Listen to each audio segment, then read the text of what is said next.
Hello class 10 वालों, कैसे हो भैया सभी कोई। तो मैं रितेश मित्तल आ गया हूं आपके सामने क्लास 10 के लेक्चर लेके। देखो भैया, आज से मैं स्टार्ट कर रहा हूं क्लास 10 का लेक्चर। जितने चैप्टर क्लास 10 के साइंस में, हर चैप्टर का पहले मैं लाने वाला हूं 15 मोस्ट इंपॉर्टेंट क्वेश्चन। क्वेश्चन मत बोलना, इसको कंसेप्ट बोलना। हर क्वेश्चन में जो कंसेप्ट होगा साथ ही साथ बताते हुए चलूंगा, और उसके बाद हर टॉपिक के, हर चैप्टर के वन शॉट भी आएगा। बस आप करते चलो, हर चैप्टर को समझते चलो, और कहीं दिक्कत आता है मेरे को कमेंट कर दो, मैं हर टॉपिक के भी वीडियो दे दूंगा। जैसे बीच में लाता था ना स्टेरिफिकेशन, सेप्नोफिकेशन, मैं आपके कमेंट्स पढ़ता हूं, बहुत अच्छा लगा मुझे कमेंट्स पढ़ के, और वहीं से मुझे मोटिवेशन मिला। तो समय निकाल के मैं क्लास 10 के लिए वीडियो बना रहा हूं, तो अच्छे से करते हुए आगे बढ़ना है। क्लियर है? तो चलो भैया फटाफट से स्टार्ट करते हैं। क्वेश्चन नंबर 1 की तरफ क्या बोला है क्वेश्चन नंबर 1। और एक बात बोल देता हूं, कोई भी क्वेश्चन करोगे तो पहले वीडियो को पॉज करके खुद से अटेम्प्ट करना। नहीं बनेगा तो फिर मेरा सॉल्यूशन देखना कि मैं कैसे क्वेश्चन अप्रोच कर रहा हूं। अप्रोच सबसे बड़ा चीज होता है जो आपको सीखना है। क्लियर है? तो देखो भैया क्या बोला यहां पे, in the given circuit determine the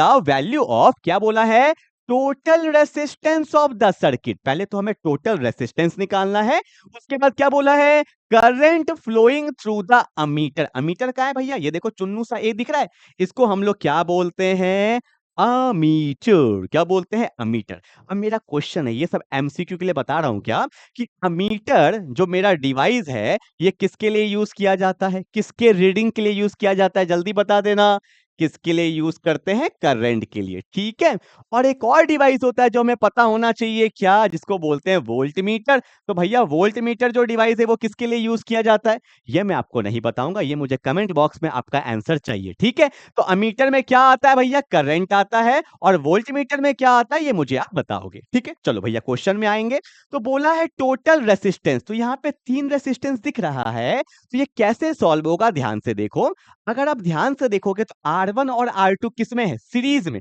series का मतलब क्या होता है, एक लाइन में जा रहा है। तो मैं बोलूंगा यहाँ पे क्या, कि R1 and R2 are in series, are in series. ठीक है।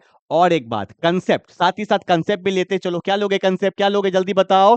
कि जो भैया सीरीज में होता है, आरएस का मतलब रेसिस्टेंस इन सीरीज, तो यहां पे जो वैल्यू होता है वो पता है क्या होता है, R1 plus R2 plus R3। Simple जोड़ दोगे तो सीरीज का रेसिस्टेंस निकल जाता है। ठीक है। अगर रेसिस्टेंस पैरेलल में होगा ना, तो हम लोग लिखते हैं 1/RP, रेसिप्रोकल हो जाता है। ठीक है। और यहां पे क्या होगा, 1/R1 plus 1/R2 plus 1/R3।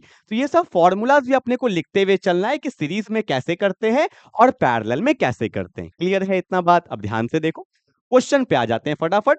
R1 and R2 किस में है, बोलो जल्दी से, सीरीज में। तो मैं ऐसा लिख दूं, इस दोनों का इक्विवेलेंट जो होगा वो RS मान लेते हैं। RS जो होगा वो होगा R1 प्लस R2। R1 कितना दिया, जल्दी बता दो, 10 ओम। एंड R2 कितना दिया है, 50 ओम।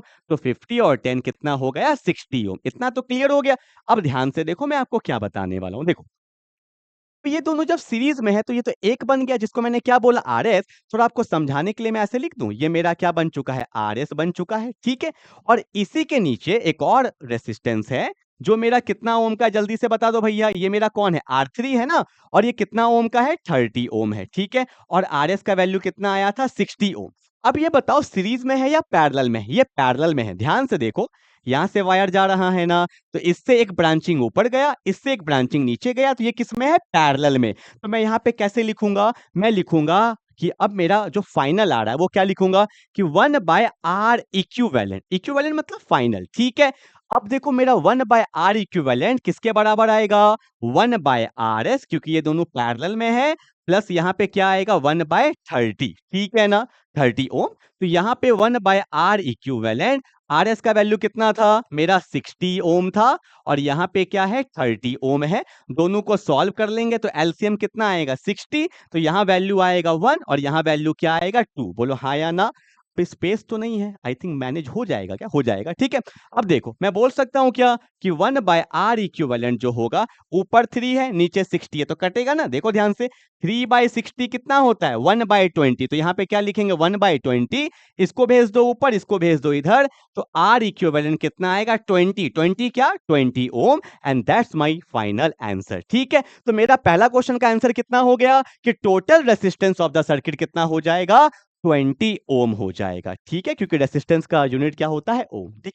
ऐसे करना है, लिख लिख के करना है कि ये दोनों सीरीज में था, फिर ये पैरेलल में है। मैंने एक लाइन लिखा नहीं है ना, पर यहाँ पे आपको लिखना पड़ेगा। ओ ओ क्या लिखोगे? आपको लिखना पड़ेगा कि R S and R R three are in parallel. अगर एग्जाम में नहीं लिखोगे तो इसको पता कैसे चलेगा भाई? ठीक है, तो ये पैरेलल में है। आर इक्विवेलेंट मेरा कितना आएगा? 20 ओम। ठीक है, चलो ओके। अब हमें क्या निकालना है? Total current flowing through the ammeter. मैंने पहले ही बोला अमीटर में किसका रीडिंग आता है? करंट का। तो कैसे निकालेंगे? ध्यान से देखो, ध्यान से देखो। थोड़ा सा इसको मूव करना पड़ेगा, स्पेस नहीं है।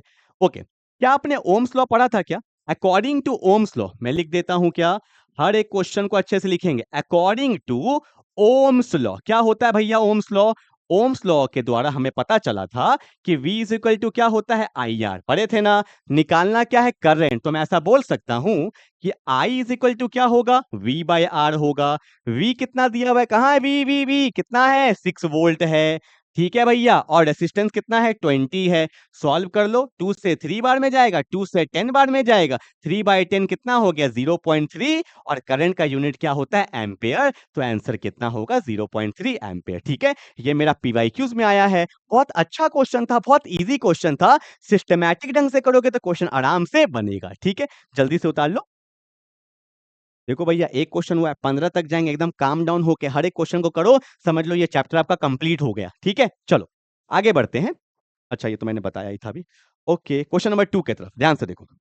क्या बोला है कि द मैक्सिमम रेसिस्टेंस, एक एक लेंगे सब्जेक्टिव, एक लेंगे ऑब्जेक्टिव, फ्लो बना हुआ रहेगा। ठीक है, the maximum resistance which can be made using 4 resistor, each of resistance half ohm is. सुनो, क्वेश्चन समझ में आया? फिर से पढ़ना एक बार, क्या बोला है जल्दी पढ़ो। पढ़ लिया क्या? क्या बोला है? द मैक्सिमम रेसिस्टेंस, हमें ये जो हाफ हाफ जो रेसिस्टेंस दिया हुआ है ना, इसको इस तरह से लगाना है कि हमारा रेसिस्टेंस क्या आ जाए? मैक्सिमम आ जाए। और आपको अभी मैंने जस्ट बताया था कि सीरीज में ना रेसिस्टेंस को नॉर्मली जोड़ते हैं, R1 plus R2 plus R3 plus R4, और इससे मैक्सिमम वैल्यू कभी नहीं आ सकता। अगर हमें रेसिस्टेंस का मैक्सिमम वैल्यू चाहिए तो हमेशा उसको सीरीज में लगा दो। किस में लगा दो? सीरीज में। और अगर मिनिमम चाहिए तो किस में लगा दो? पैरेलल में चाहिए, मतलब पैरेलल में लगा दो। ठीक है, तो भैया मैक्सिमम वैल्यू कितना आएगा? अब बोलो सबका कितना है? हाफ है ना, हाफ हाफ हाफ हाफ। तो 4 से इंटू कर दे हाफ को, तो वैल्यू कितना हो जाएगा? 2 ओम हो जाएगा। And that's my final answer. कहां दिया? Option number A. तो एक लाइन लिखो जल्दी से, एक लाइन लिखो, लिखो। For to be maximum resistance, for to be maximum resistance, for to be maximum resistance, comma, resistor, resistor should be connected in series, रेसिस्टर should be connected in series. उसको हमेशा हम लोग सीरीज में लगाएंगे तो वहां पे हमें उनको मैक्सिमम वैल्यू मिलेगा। ठीक है, ये सब लिखते चलना जो बोल रहा हूं। चलो आगे बढ़े, अगले क्वेश्चन की तरफ आगे बढ़ते हैं। भैया क्या बोला है? ध्यान से देख लो, क्या बोला है कि एक इलेक्ट्रिक मोटर रेटेड 1100 वॉट, ये वॉट है, आपको पता है वॉट किसका यूनिट होता है? पावर का। तो पावर दिया हुआ है 1100 वॉट, मैं पूरा ही लिख देता हूं, शॉर्ट फॉर्म में डब्ल्यू लिखते हैं। ठीक है, इज कनेक्टेड टू 220 वोल्ट, मतलब वोल्टेज दिया हुआ है। वोल्टेज कितना दिया हुआ है भैया? 220 वोल्ट दिया हुआ है। ठीक है, बोला है फाइंड, पहला क्वेश्चन देखो एग्जाम में ऐसे ही क्वेश्चन आता है, एक एक में 3 3 question. Find the current drawn, current निकालना है। उसके बाद क्या बोला है भैया? Electrical energy consume if the motor is use for 5 hour daily for 6 days. जब ऐसा क्वेश्चन आता है ना तो हम खुद डर लगता है कि भाई 5 घंटा चल रहा है 6 दिन से, कैसे बनेगा? नहीं बनेगा। एकदम काम डाउन हो जाओ। फिजिक्स का क्वेश्चन कभी भी आता है एकदम काम डाउन, नॉर्मल, क्योंकि बनना है भाई, बनेगा ही बनेगा। देखो क्या है, पहला पेन निकालता हूं, क्या? The current drawn from the mains. क्या आपने पावर पढ़ लिया है? पावर का फॉर्मूला क्या होता है? पहला क्वेश्चन यहां लिखेंगे, पहला क्वेश्चन। ठीक है, एज वी नो दैट कि पावर का जो फॉर्मूला होता है वो क्या होता है? जल्दी बताओ ना, पावर का फॉर्मूला क्या होता है? V इंटू आई। क्या होता है? V इंटू आई। V का मतलब क्या हो गया? वोल्टेज, और I का मतलब क्या हो गया भैया? मेरा करंट हो गया। ठीक है, फॉर्मूला पता हो क्यों नहीं बनेगा भैया? देखो अब मेरे पास निकालना क्या? अच्छा, करंट निकालना है ना, करंट निकालना है। तो अगर मैं बोलूं P is equal to V into I होता है, तो I इज इक्वल टू क्या हो जाएगा? I इज इक्वल टू क्या हो जाएगा? P by v. I is equal to क्या हो जाएगा? P by we. P कितना दिया है? पावर कितना है भैया? पावर कितना है? 1100।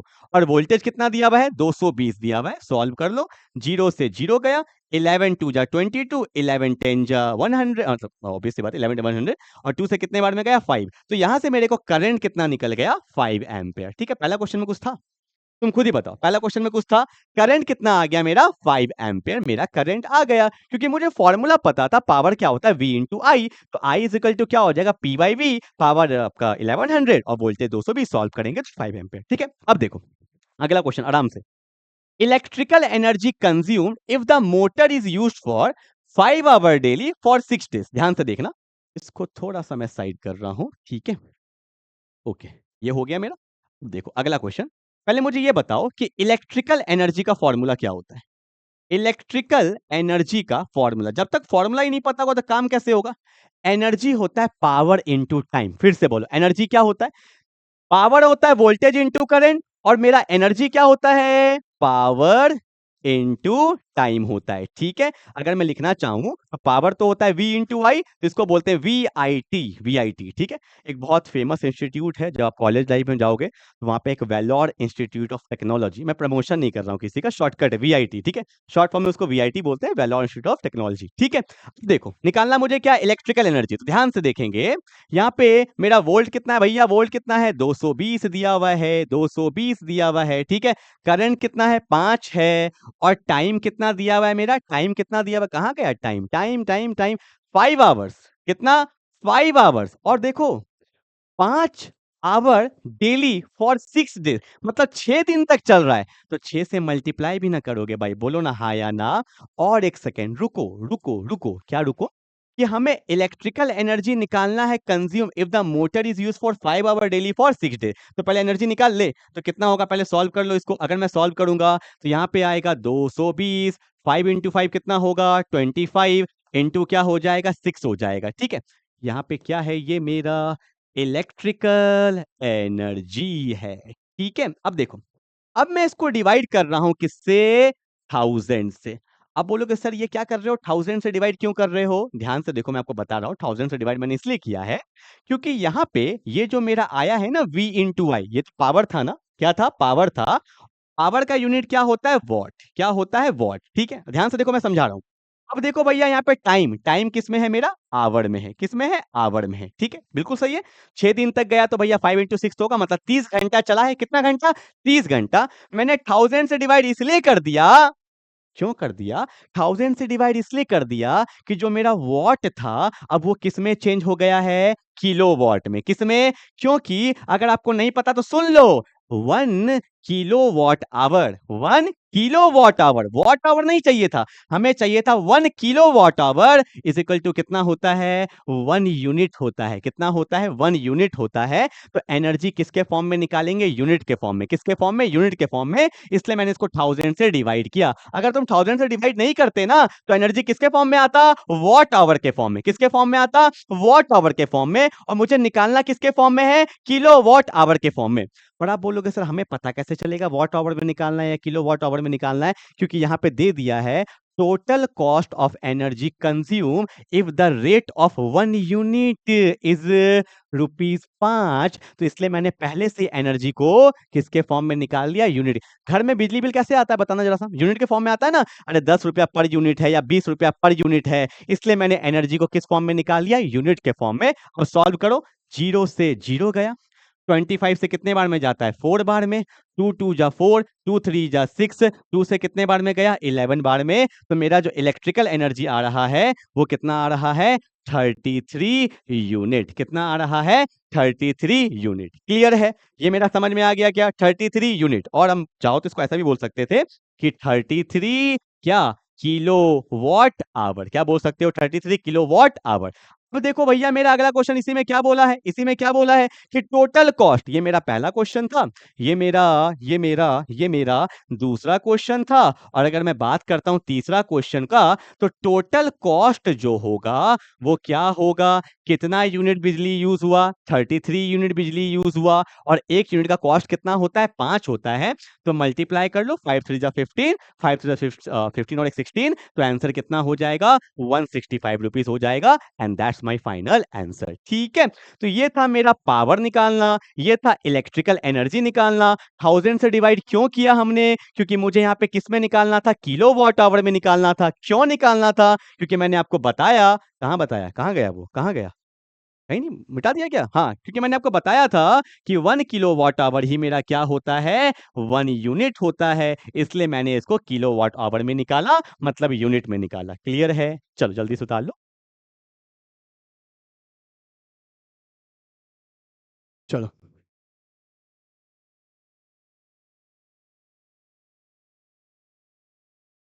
चलो, क्लियर है? कोई दिक्कत? आगे बढ़ सकते हैं भैया? बोलो ना, आगे बढ़ सकते हैं? ओके, आगे बढ़ते हैं। क्वेश्चन नंबर 4 क्या बोला है? क्वेश्चन नंबर 4 में ध्यान देंगे। बोला है complete circuit is left on for several minute. एक सर्किट को ऑन करके छोड़ दिया, छोड़ दिया। अब एक बात बताओ, बहुत देर से अगर कोई वायर चल रहा है तो वायर हीट नहीं हो जाता यार, गर्म हो जाता है ना। जैसे गर्मी के मौसम में तुम सॉरी ठंडे के मौसम में तुम अगर हीटर चलाते हो तो देखना, अगर तुम चला के छोड़ दो तो वायर बहुत गर्म हो जाता है। ठीक है, तो वही बोला है, complete circuit is left on for several minute causing the connecting copper wire becomes hot। Wire एकदम गर्म हो गया। ठीक है, as the temperature of the wire increases the resistance of the wire। क्या, मैं एक बात बताता हूं, सुनो। जो रेसिस्टेंस होता है ना, वो 4 चीज पे डिपेंड करता है। सुन लो, ये क्वेश्चन भी है सब्जेक्टिव में। पहला किस पे डिपेंड करता है? लेंथ पे डिपेंड करता है। दूसरा किस पे डिपेंड करता है? एरिया पे डिपेंड करता है। तीसरा किस पे डिपेंड करता है? टेम्परेचर पे डिपेंड करता है। और जो मेरा चौथा है ना यार, वो किस पे डिपेंड करता है? किस पे डिपेंड करता है? Nature of the material, nature of material पे। अब सुनो, रेसिस्टेंस का एक फॉर्मूला होता है। क्या? रेसिस्टेंस इक्वल टू होता है रो एल बाय ए। ये फॉर्मूला होता है रेसिस्टेंस का।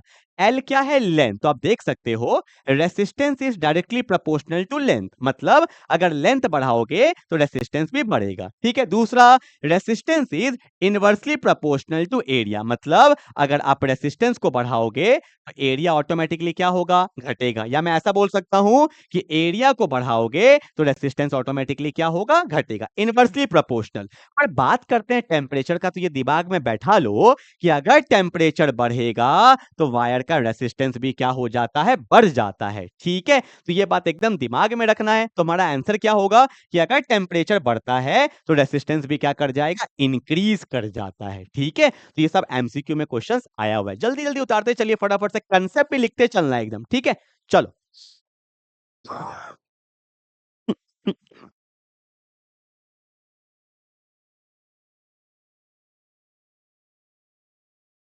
चलिए आगे बढ़े। Sorry everyone. Okay, question number 5 देखो भैया, ऐसे क्वेश्चन सर्किट, इतना सारा सर्किट देख के लगता है कि सर ये सब एग्जाम में आया हुआ है। तुम देख लेना पीवाईक्यूज में, सब पीवाईक्यू से उठाया मैंने। अब आराम आराम से करेंगे, डरना नहीं है, बिल्कुल आराम आराम से। देखो क्या बोला है कि study the following circuit and find the effective resistance. निकालना है, करंट निकालना है, पोटेंशियल डिफरेंस। ठीक है, पहले बोला है भैया इफेक्टिव रेजिस्टेंस। आराम आराम से ध्यान दो, मैं एकदम शॉर्टकट में निकालूंगा। कैसे? देखो, आपको दिख रहा है R3 R4 किस में है? सीरीज में। किस में? सीरीज में। तो पहले लिखो यहाँ पे R3 and R4 are in series. ठीक है, R3 and R4 are in series. तो मैंने यहाँ पे लिख दिया RS। तो यहाँ का RS क्या होगा? R3 plus R4, R3 plus R4। तो आंसर क्या होगा? जल्दी बता दो। 4 ओम प्लस 6 ओम। तो अभी तक जो आया वो आया 10 ओम। कितना आया? 10 ओम। ठीक है, अब मैं इसको इरेज करते जाऊं साथ साथ। आप क्वेश्चन तो उतार चुके हो ना? क्वेश्चन उतार चुके हो? देखना, मैं खेला कर रहा हूं, मिटा रहा हूं, देख लेना। अब देखो, जब मैंने इसको मिटा दिया तो यहाँ पे 2 रेसिस्टेंस था, पर ये दोनों कंबाइन होके एक बन चुका है। इसको मैंने क्या नाम दे दिया? अब RS नाम दे दिया। और RS का वैल्यू कितना आया? जल्दी बता दो। 10 ओम आया। ठीक है, कोई दिक्कत तो नहीं यहाँ पे। अब ध्यान से देखो, एकदम ध्यान से। अगर मैं बोलूं इस ब्रांचिंग पे, देखो एकदम ब्रांचिंग पे आराम आराम से, इससे एक इधर है और एक नीचे है, मतलब एक ऊपर और एक नीचे। R2 एंड RS किस में है? पैरेलल में। किस में? पैरेलल। तो अगला पॉइंट क्या लिखेंगे? देखो, अगला पॉइंट में लिखूंगा R2 एंड RS। पहले RS लिख दिया। ठीक है, RS and R2 are in parallel. Are in parallel. ठीक है, आर इन पैरेलल। तो मैं इसका नाम RP दे दूं फिलहाल। तो मैं बोलूंगा क्या कि 1 by RP is equal to 1 by RS।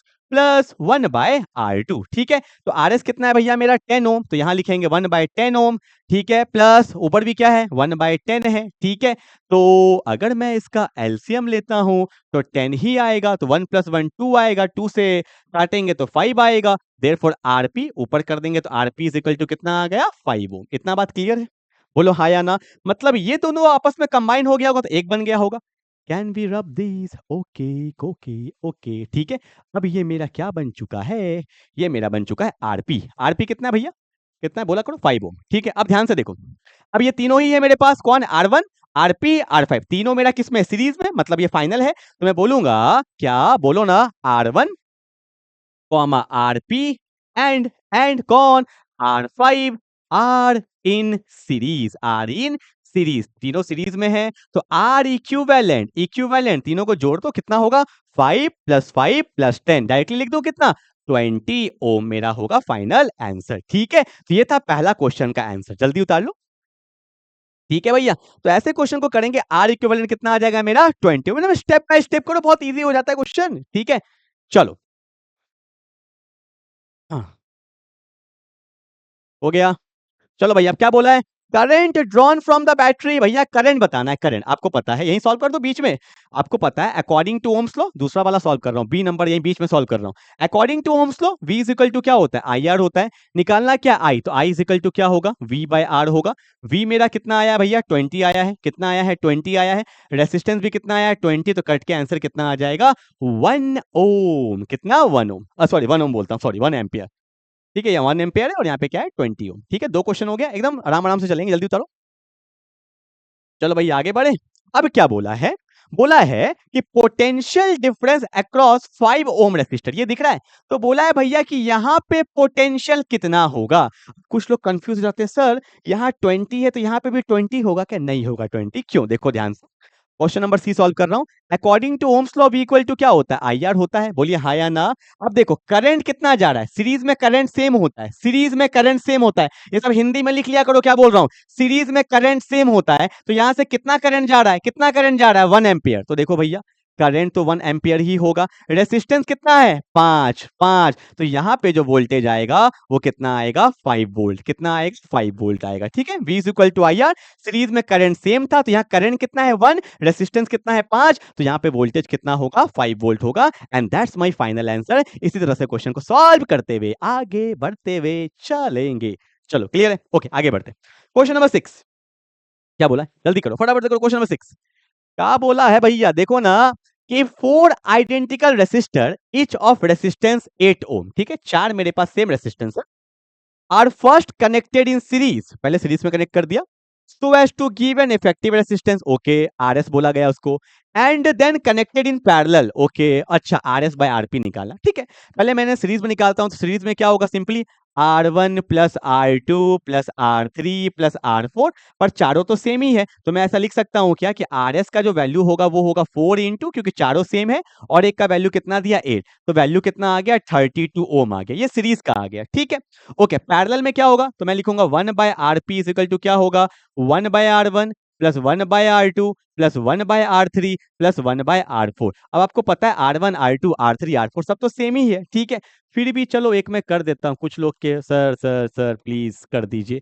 तो 1/8 प्लस 1/8। ठीक है, तो देखो ना 1/RP, एलसीएम लेंगे तो क्या होगा? 8 होगा, तो 1 प्लस 1 प्लस 1 प्लस 1 कितना हो गया? 4। तो यहाँ वैल्यू कट जाएगा तो कितना आ जाएगा? 1/2। उल्टा कर देंगे तो आरपी का वैल्यू कितना आ जाएगा? 2। मैं डायरेक्टली भी इसको कर सकता था। ठीक है, चलो कोई बात नहीं। अब बोला RS बाय RP, आप चाहो तो एग्जाम में ऐसे दिखा सकते हो, इसको ले लिया इक्वेशन 1, इसको ले लिया इक्वेशन 2, तो from 1 and 2 what we get, हमें चाहिए RS by RP। RS by RP, RS का वैल्यू कितना है? 32 ओम है, एंड RP का वैल्यू कितना है? 2 ओम है, ओम से ओम गया तो वैल्यू कितना आ गया? 16/1। अब चाहो तो बोल सकते हो 16:1। ठीक है, दैट्स माय फाइनल आंसर। चलिए जल्दी उतारते चलेंगे फटाफट से। चलिए भैया हो गया, 6 तक पहुंच गए फटाफट से। चलो आगे बढ़ते हैं, क्या बोला है देखो ध्यान से। बोला है two bulb of 100 watt and 40 bulb. ठीक है, एक मेरे पास एक बल्ब है और यहाँ पे भी एक मेरे पास एक बल्ब है। ठीक है, ये कितने वॉट का है? 100 वॉट का है एंड एक दे दिया 40 वॉट का है। ठीक है, आर कनेक्टेड इन सीरीज। ठीक है, इसको सीरीज में कनेक्ट कर दिया। Okay, the current through 100 what, मेरा जो 100 वॉट का बल्ब है इससे करंट कितना जा रहा है? 1 एम्पियर जा रहा है। Okay, current through the 40 what bulb is, देखो इसका आंसर पता है मैंने जस्ट अभी दिया और तुमने कॉपी में लिखा होगा तो लिखवाया भी है मैंने। अभी जस्ट बोले थे कि सीरीज में सेम अमाउंट ऑफ करंट जाता है तो इससे भी 1 एम्पियर जाएगा, तो इससे भी कितना जाएगा? 1 एम्पियर। देखो भैया कंसेप्ट पे क्वेश्चन पूछा जा रहा है इसलिए मैं बोलता हूं जो बोलता हूं उसको लिख लो। सीरीज में हमेशा करंट क्या जाता है? सेम करंट जाता है। ठीक है, चलो ओके आगे बढ़े क्या भैया। क्वेश्चन नंबर 8 क्या बोला है? देखो अच्छा क्वेश्चन है, इस टाइप का क्वेश्चन ना हीट ऑन ट्रायल मेथड से बनाया जाता है। क्या बोला है कि so how would you connect 3 resistor, मेरे पास 3 रेसिस्टर है 6 ओम का, so that the combination and क्या बोला है? So that the combination has a resistance of 9 ohm, also justify your answer. क्या बोला है कि मेरे पास 3 रेसिस्टेंस है 6 ओम का, 6 ओम का। ठीक है, उसको आप इस तरह से लगाओ कि मेरा जो इक्विवेलेंट आएगा वो कितना आएगा? 9 ओम। देखो मैं आपको सिखाता हूं, अगर मैं इसको तीनों को सीरीज में लगा देता तो मेरा आंसर कितना आता? R1 plus R2 plus R3, तो वैल्यू आता 18 ओम, जो कि पॉसिबल नहीं है। ठीक है, अगर पैरेलल में लगाता तो 1/RP क्या हो जाता? 1/R1 plus 1/R2/1/R3। अगर इसको सॉल्व करते तो वैल्यू क्या आता? 1/6 प्लस 1/6 प्लस 1/6, तो वैल्यू आता 3/6। तो वैल्यू कितना आ जाता? उल्टा कर देते तो आरपी का वैल्यू आ जाता 2 ओम। तो ये भी पॉसिबल नहीं है। मतलब सिर्फ सीरीज पॉसिबल नहीं है, सिर्फ पैरेलल पॉसिबल नहीं है, मतलब कुछ तो जुगाड़ यहाँ पे करना पड़ेगा। तो मैंने ट्रायल किया, मैंने क्या किया, पहले 2 को लगा दिया सीरीज में, 2 को लगा दिया सीरीज में और एक को मैंने लगा दिया यहाँ पे पैरेलल में। ठीक है, ध्यान से देखो, ये मेरा एक सर्किट मैंने बनाया है। अब इसका वैल्यू कितना है?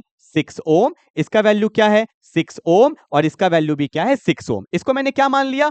R1। इसको मैंने क्या मान लिया? R2। और इसको मैंने क्या मान लिया? R3। अब ध्यान से देखो, ध्यान से देखना, आपको पता है कि R1 and R2 are in series. ये किसमें है भैया? मेरा सीरीज में है। तो अगर मैं लिखूं कि RS जो होगा वो कितना होगा? 6 प्लस 6 कितना हो गया? 12 ओम हो गया। ठीक है, ये दोनों का वैल्यू कितना हो गया? 12। और जो मेरा RS और R3 है ये किसमें है? पैरेलल में। चेक करके देखो, तो अब मैं क्या लिखूंगा? अब मैं लिखूंगा क्या कि RS and R3 are in parallel. ठीक है, अगर मैं ऐसा करता हूं तो क्या होगा? इक्विवेलेंट देख, क्या मेरा आंसर आ जाएगा? क्या लगता है? तो 1/R इक्विवेलेंट जो होगा वो होगा 1/RS प्लस 1/R3। तो RS का वैल्यू कितना है जल्दी बताओ? RS कितना है? 12 है। और R3 का वैल्यू कितना है? R3 कितना है भैया? 6 ओम। ठीक है, एलसीएम लेंगे तो 12 आएगा, तो यहाँ वैल्यू आएगा 1 और यहाँ पे वैल्यू आएगा 12। तो वैल्यू क्या आया? 3/12 और वैल्यू क्या आ गया? 1/4। तो यहाँ पे R इक्विवेलेंट जो आएगा वो आएगा 4 ओम। क्या मेरा आंसर मैच किया? क्या मेरा आंसर मैच किया? नहीं किया। देखो मैं आपको पता है क्यों बता रहा हूं ऐसा, इसलिए बता रहा हूं कि भैया हिट एंड ट्रायल तो लगाना होगा। मैं चाहता तो डायरेक्टली वो आंसर लिख सकता था, पर जितना केस बनता है बना के सीखो कम से कम। अगर नहीं सीखोगे तो कोई फायदा नहीं है। ये भी फेल हो गया, ये भी फेल हो गया, ये भी फेल हो गया, पर आपने यहाँ पे सीखा। ठीक है, सिर्फ आंसर चिपकाने से नहीं होता है। एग्जाम में जब आओगे तो दिमाग काम नहीं करता है, तो वहां पे आपको लगेगा कि साहब आंसर नहीं आ रहा, आंसर नहीं आ रहा। अरे कोई बात नहीं भैया, इससे नहीं आया, इससे नहीं आया। अब हम लोग एक और केस लेके देखेंगे। क्या लेके देंगे जल्दी बताओ? इसको उतारना चाहो तो उतारो, जल्दी बताओ, इसको उतारो जल्दी से। केस नंबर 4 हटा दूं इसको? देखो अब मैंने क्या किया, दो किस में लिया था जल्दी बता दो? दो सीरीज में लिया था और एक किस में लिया था? पैरेलल। अब क्या करेंगे ध्यान से देखो, यहां पे मैंने क्या किया, दो पैरेलल में ले लिया और एक किस में ले लिया? सीरीज में ले लिया। ठीक है, ये कितना ओम है? 6 ओम। ये कितना ओम है? 6 ओम। ये कितना ओम है? 6 ओम। क्या मेरा आंसर आ जाएगा? जल्दी ट्राई करो ना, जल्दी ट्राई करो ना। देखो ये तो मेरा 6 ओम है, ये और ये किस में है? पैरेलल में। अब देखना मेरा आंसर आ जाएगा। तो मैं क्या बोलूंगा भैया? R1 and R2 are in parallel. R1 and R2 are in parallel. तो 1/RP जो होगा वो किसके बराबर होगा? 1/R1 plus 1/R2। तो 1/6 प्लस 1/6, एलसीएम लेंगे तो 2/6, 2/6। तो वैल्यू कितना आ गया? 1/3। तो देखो आरपी का वैल्यू आ गया 3 ओम। बोलो हाँ या ना? आ गया। तो ये मेरा आरपी था, ठीक है, और ये मेरा क्या मान लेते हैं, इसको हम R3 मान लेते हैं। देखो ये बन के एक बन गया, ये और ये किस में आ गया, सीरीज में, हमारा आंसर आ गया। तो मैं क्या बोलूंगा, RP and R3 are in series, RP and R3 are in series. तो आर इक्विवेलेंट कितना हो गया, 6 ओम प्लस 3 ओम, और हमारा आंसर कितना आ गया, 9 ओम। दैट्स माय फाइनल आंसर, ठीक है। तो एक बार में भी आ जाता, पर इससे आप सीख नहीं पाते जो मैं आपको सिखाना चाह रहा हूं।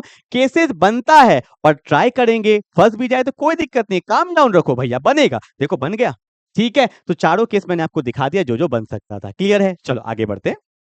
क्या पता एग्जाम में वो वाला पूछ देता या कुछ और पूछ देता, ठीक है। तो सबके सबने कर लिया, तो उससे एक आइडिया लग जाता है, मैं ठीक है। ओके, क्वेश्चन नंबर 9 क्या बोला, ध्यान से देखो। बोला है कि list the factor on which resistance of a uniform cylindrical conductor of A given material depend. अभी जस्ट तो बताया था कि रेसिस्टेंस एक वायर है, ये क्या क्या चीज पे डिपेंड करता है। तो पहला आप लिखोगे क्या, लेंथ पे डिपेंड करता है, तो लिख दोगे ना, ठीक है। It is directly proportional to length, ठीक है। It is, resistance is directly proportional to length, ठीक है।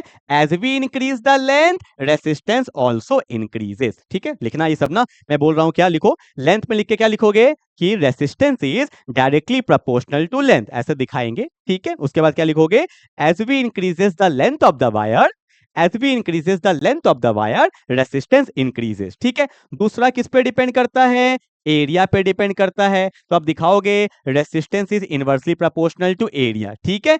As we increases the area resistance decreases, as we increases the area resistance decreases, ठीक है। तीसरा क्या चीज पे डिपेंड करता है, टेम्परेचर पे डिपेंड करता है। किस पे डिपेंड करता है, टेम्परेचर पे। तो आप क्या बोलोगे कि as we increases the temperature resistance also increases. तो ये सब दिखाना, 3 पॉइंट लिख दोगे काफी है। फिर नेचर पे भी उसमें क्या बोलते हैं, नेचर ऑफ द मटेरियल पे भी डिपेंड करता है। जैसे सिल्वर बहुत अच्छा हीट कंडक्टर ऑफ इलेक्ट्रिसिटी है, ठीक है। आपका प्लास्टिक वो बैड कंडक्टर ऑफ इलेक्ट्रिसिटी है, ठीक है। 3 पॉइंट भी लिख दोगे तो काफी है, ठीक है। चलो आगे बढ़ते हैं, क्या बोला है, the resistance of a wire of 0.01 centimeter radius is a 10 ohm, ठीक है। the resistance of wire of 0.01 centimeter, हम लोग कोई भी चीज बात करते हैं तो किस पे करते हैं, मीटर पे करते हैं, तो सेंटीमीटर को मीटर में चेंज करेंगे, ठीक है। Okay, if the resistivity of the material, देखो ना ओम मीटर दिया है ना, तो find the length of the wire. आपको पता होगा, आपको पता होगा, फॉर्मूला पता है कि नहीं पता है, फॉर्मूला, क्वेश्चन नंबर 2 कर रहे हैं ना, बी कर रहे हैं। ओके, आपको ये बात पता होना चाहिए कि रेसिस्टेंस का फॉर्मूला होता है रेसिस्टिविटी लेंथ बाय एरिया। ये पता है हमें निकालना, क्या लेंथ निकालना है ना। तो लेंथ जो होगा वो किसके बराबर होगा, resistance into area, resistance into area bye resistivity, ठीक है। अब ध्यान से देखो, मैं यहां पे सॉल्व कर दूं। लेंथ क्या होगा, resistance into area bye resistivity. Resistance कितना दिया हुआ है, रेसिस्टेंस दिया हुआ है, कहां गया भैया, 10 ओम। ये नहीं है रेसिस्टेंस, ये है 10। एरिया का फॉर्मूला क्या होता है, pi r square, pi r square. तो पाई का वैल्यू कितना होता है, 3.14। और बहुत लोग गलती क्या करते हैं, रेडियस दिया हुआ है चिपका देंगे। अरे रेडियस नहीं दिया हुआ है, वो सेंटीमीटर में, मीटर में करेंगे। तो कैसे करेंगे, देखो पाई आर स्क्वायर होता है ना, तो 0.01 है। सेंटीमीटर को मीटर में करने के लिए डिवाइड बाय 100, फिर से क्या होगा, 0.01 डिवाइड बाय 100। क्यों, पाई आर स्क्वायर फॉर्मूला होता है, ठीक है। और रेसिस्टिविटी कितना दिया हुआ है, रेसिस्टिविटी दिया हुआ है 50 इंटू इंटू 10 की पावर -8 ओम मीटर, ठीक है। अब पूरा सॉल्व कर लेंगे, यूनिट के साथ करोगे तो बहुत अच्छा है। तो यहाँ पे मीटर स्क्वायर आ जाएगा और यहाँ पे ओम था, ठीक है। तो देखो ना, ओम से ओम कट जाएगा, मीटर से मीटर कट जाएगा, तो आंसर हमारा मीटर में आएगा। और मैं आपका वेट करूंगा कमेंट बॉक्स पे, इसका क्या होगा फाइनल आंसर, आप मुझे बताओगे, ठीक है। तो आपको मुझे बताना है इसका फाइनल आंसर क्या होगा, ठीक है। चलो जल्दी उतार लो फटाफट से, ए हो गया, बी हो गया। ओके ओके, मूव करते हैं अगले क्वेश्चन की तरफ। क्वेश्चन नंबर 10 क्या बोला है, 10 नंबर क्या बोला है, कैलकुलेट द रेसिस्टेंस, फिर से वही है, 1 किलोमीटर लॉन्ग कॉपर वायर। देख लो 1 किलोमीटर, तो आपको पता है लेंथ जो है ये मेरा क्या है, 1 किलोमीटर को मीटर में करने के लिए किससे मल्टीप्लाई करते हैं, 1000 से। तो ये मेरा क्या हो जाएगा, 1000 मीटर हो जाएगा, ठीक है। Of an area of cross section, यहां बहुत लोग फंस जाते हैं यार, 2 इंटू 10 की पावर -2 सेंटीमीटर स्क्वायर है, और एरिया को करना पड़ेगा मीटर स्क्वायर में, तो डिवाइड करना पड़ेगा 100 इंटू 100, हाँ या ना, सेंटीमीटर से मीटर, सेंटीमीटर से मीटर, ठीक है। रेसिस्टिविटी भी दिया हुआ है, सेम क्वेश्चन ही तो है, 1.623 इंटू 10 की पावर -8 क्या है, ओम मीटर है ना। मैं इसका भी आपका वेट करूंगा तो आपको पता है रेसिस्टेंस क्या होता है, रो एल बाय ए होता है। इसको आप सॉल्व कर लेंगे, रेसिस्टेंस से तो निकालना है, हाँ इसको आप सॉल्व कर लेंगे और मुझे कमेंट बॉक्स में आंसर जरूर बताना, तो मुझे पता चलेगा कि भैया आप क्वेश्चन कर रहे हैं। और डाउट आएगा तो मैं लिख देना, मैं वहीं पे सॉल्व करके बता दूंगा। ठीक है, चलो आगे बढ़ते हैं। ओके, क्या बोला, ओ ग्राफिकल क्वेश्चन आ गया भैया, ग्राफिकल क्वेश्चन आ गया। देखो क्या क्वेश्चन आया था कि स्टडी द आईवी ग्राफ। पहले तो कंफ्यूजन यही हो गया क्योंकि आपने जो बचपन में पढ़ा था, बचपन मतलब जो अभी पढ़ रहे हो बचपन ही तो है, और क्या आपने जो पढ़ा था वो आपने पढ़ा था वीआई ग्राफ। स्कूल में पढ़ाया गया होगा आप लोग को वीआई ग्राफ। क्या पढ़ाया गया होगा, वीआई ग्राफ, क्योंकि आपको पता है according to Ohm's V is directly proportional to क्या होता है, I होता है। ठीक है, तो जब हम लोग VI ग्राफ पढ़ते हैं ना, जब यहाँ पे V होता है और यहाँ पे I होता है, तो ये जो मेरा आता है इसको बोलते हैं रेसिस्टेंस। ये जो ग्राफ बनता है इसको बोलते हैं रेसिस्टेंस। ठीक है, ओके। पर यहाँ पे जो मेरा ग्राफ है, और इस केस में क्या होगा, जैसे कि मैं आपको समझाता हूँ। जैसे कि मान लो ये देखो, ये मान लो ये मेरा क्या है, R1 है ना, ये मेरा क्या है, R2 है ना, और ये मेरा क्या है, R3। अगर VI ग्राफ होता तब मैं क्या बोलता कि R1 is greater than R2 फिर R3, तो ये इक्वेशन बनता। R1 का वैल्यू ज्यादा होता देन R2 देन R3। पर यहाँ पे उल्टा है, यहाँ पे क्या है, मेरा IV ग्राफ है, तो यहाँ पे रेसिप्रोकल हो जाएगा। तो यहाँ पे क्या होगा कि 1/R1 is greater than 1/R2 is greater than 1/R3। ठीक है, ये रेसिप्रोकल में हो जाएगा। और जब ये आई एम रियली सॉरी, और जब ये रेसिप्रोकल में हो जाता है तो यहाँ पे क्या होगा, ये ऊपर जाएगा, ये ऊपर जाएगा। इस केस में क्या बोलेंगे हम लोग, R3 is greater than R2 then R1। तो ये मेरा आंसर आ जाता है, जो ऑप्शन नंबर किस में दिया हुआ है, सी में दिया हुआ है। ठीक है, दिमाग में रखिएगा, यहाँ पे IV है, IV है, IV में रेसिप्रोकल हो जाता है, और अगर सिंपली मेरा VI है तब तो R1 R2 R3 ही रहेगा। ठीक है, तो ये बहुत कंफ्यूजन, ये बहुत अच्छा क्वेश्चन आया था एग्जाम में और बहुत लोगों ने गलती किया था इसमें। ठीक है, बहुत लोगों ने क्या मारा था, R1 R2 R3, पर ये IV ग्राफ है। ठीक है, तो रेसिप्रोकल हो जाता है। चलो आगे बढ़े। ओके, अगला क्वेश्चन क्या बोला है कि why are the heating elements of electric toaster and electric iron made of an alloy rather than a pure metal। देखो होता क्या है, टोस्टर में हो गया या आयरन में हो गया, तो जो एलॉय होता है ना यार, इसका रेसिस्टिविटी बहुत ज्यादा होता है।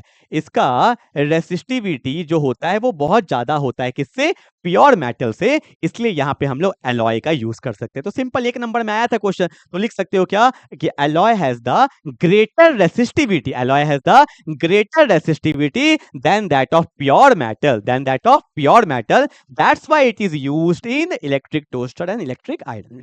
ठीक है, चलो क्वेश्चन नंबर 30 क्या बोला है, बहुत सिंपल सा क्वेश्चन दिया है। अब तो तुमने इतने अच्छे अच्छे क्वेश्चंस कर लिए, तो बहुत सिंपल सा क्वेश्चन है। क्या बोला है कि using ohm's law to determine the potential difference across 3 ohm resistor in the circuit. ओ अब हमें बोला है भैया ये 2 वोल्ट जो है ना, ये नहीं चाहिए हमें, इसका पोटेंशियल चाहिए। ठीक है, तो कोई दिक्कत नहीं, सुनो ध्यान से। आपको पता है कि पहले मैं अगर निकालूंगा R इक्विवेलेंट, देखो ये तीनों एक वायर में ही है, ये पैरेलल में नहीं है, बता देता हूं, ये बहुत लोगों को डाउट आता है। अरे वायर तो एक ही है ना, जब ये ब्रांचिंग में जाता है कि एक ऊपर और एक नीचे, ठीक है भैया, ऐसे एक ऊपर एक नीचे एक ही वायर से, तो ये पैरेलल में है। पर ये तीनों सीरीज में है, तो R इक्विवेलेंट क्या होगा, 2 ओम, 3 ओम, 1 ओम। तो वैल्यू क्या, 3 2 5 और 1 6 ओम आ गया। टोटल करंट कैसे निकालेंगे, according to Ohm's law V is equal to IR होता है, तो I इज इक्वल टू क्या होगा, V बाय R। बोलो हाँ या ना।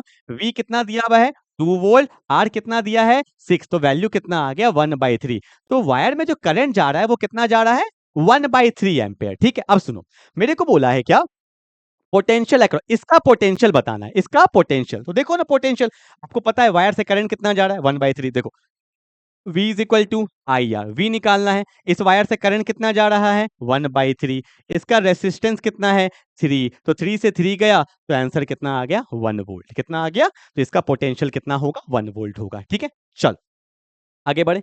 क्वेश्चन नंबर 14 क्या बोला है, रीडिंग वाला क्वेश्चन। तुम एक चीज देख रहे हो, मैंने हर वैरायटी का क्वेश्चन लिया, ग्राफ हो गया, रीडिंग हो गया, सर्किट हो गया, जितना हुआ मैंने सारे क्वेश्चंस लिए हैं। ठीक है, देखो भैया क्वेश्चन नंबर 14 क्या बोला है कि in the following diagram the position of the needle as shown on the scale of a voltmeter. ठीक है, एक वोल्टमीटर है, क्वेश्चन पूछा था याद है, सबसे पहला क्वेश्चन आप मुझे बताओगे। ठीक है, वोल्टमीटर में वोल्टेज ठीक है, as shown on the scale of voltmeter the least count of the voltmeter and the reading shown by it. देखो ये सब छोटे छोटे क्वेश्चन हम लोग छोड़ देते हैं, लीस्ट काउंट क्या है, ध्यान दो ध्यान दो। देखो ये 1 पहला रीडिंग 1 2 3 4 5 6 7 8 9 10।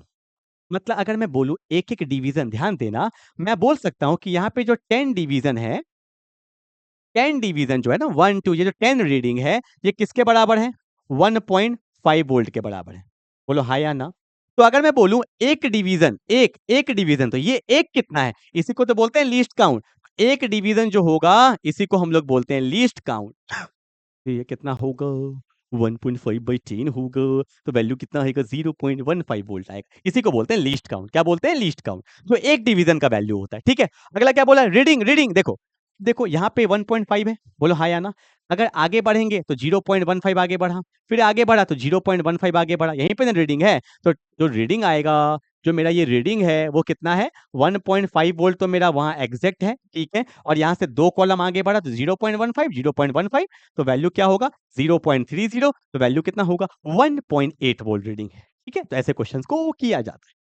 चलो भैया, आज का फाइनल क्वेश्चन जो मैं आपको नहीं कराने वाला हूं, ये आपके लिए है भैया, और आपको करके कमेंट बॉक्स में भेजना है, तभी मैं दूसरा लेक्चर लेके आऊंगा, पक्का बता रहा हूं। कल हम करने वाले मैग्नेटिक इफेक्ट ऑफ करंट करने वाले हैं। पहले इसका आंसर आपको मुझे बताना है क्या, कि ऐसा यूनिट ऑफ इलेक्ट्रिकल रेसिस्टिविटी, पर हेल्प तो करके ना जाऊंगा यार, कि रेसिस्टेंस जो होता है वो होता है रो एल बाय ए, तो रेसिस्टिविटी क्या हो जाएगा? ये होगा R into A by L. ठीक है, रेसिस्टेंस का यूनिट क्या होता है? ओम होता है। अच्छा, मैं बताऊंगा, थोड़ी देर बता ही दूंगा, तो करो क्या तुम? ठीक है, इसका मुझे यूनिट आपको बताना है। ठीक है, आई होप आपको आज का पूरा लेक्चर समझ में आ गया होगा। लेक्चर को एक नहीं दो दो बार करना, और ये 15 क्वेश्चन को बहुत अच्छे से आप कर लीजिएगा। ठीक है, तो मिलते हैं अगले लेक्चर में, कल मिलेंगे मैग्नेटिक इफेक्ट ऑफ करंट के साथ। और किसी टॉपिक में डाउट आता है मैं कमेंट लिख देना, मैं पर्टिकुलर उस टॉपिक का भी वीडियो बना दूंगा। ठीक है, चलो मिलते हैं अगले क्लास में, तब तक के लिए बाय बाय।